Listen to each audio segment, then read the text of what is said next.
gaske?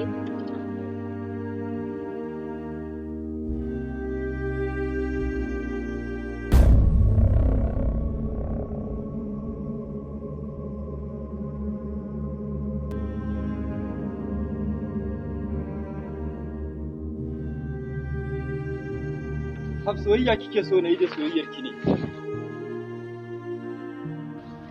So kike na yi hauka ne?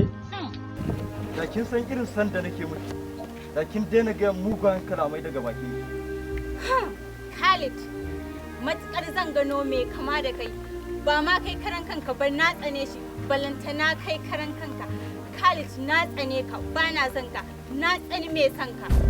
Khalid, saboda tsananin tsanar da na maka, idan na ganka gabana har faduwa yake. Haba malam, wai kai wanne irin mutum ne da aka muka dinga cika mace da surutanka na iska na banza da nawa. Dan Allah malam dakata. Ana magana da sarauniya ba fadi yana sa baki ne. Ai idan har kai magana da ni, kaman da shi kai. Wai da gaske ne zaki iya rayuwa ba tare da ni ba, zaki iya rayuwa da wani namijin ba da ni ba? Khalid, ai kun mu aka yi tare? Na ce maka Khalid, tare aka haife mu da ba zan iya rayuwa babu kai ba? Ka ba abokinka shawara ya ka kwashe shi ku bar nan gurin. Kake wani irin maye ne. Da za ka tsaya kana wani ɓata ranka akan wata macen ma da ba wata wannan ba. Kawai ka zo mu ci da Allah.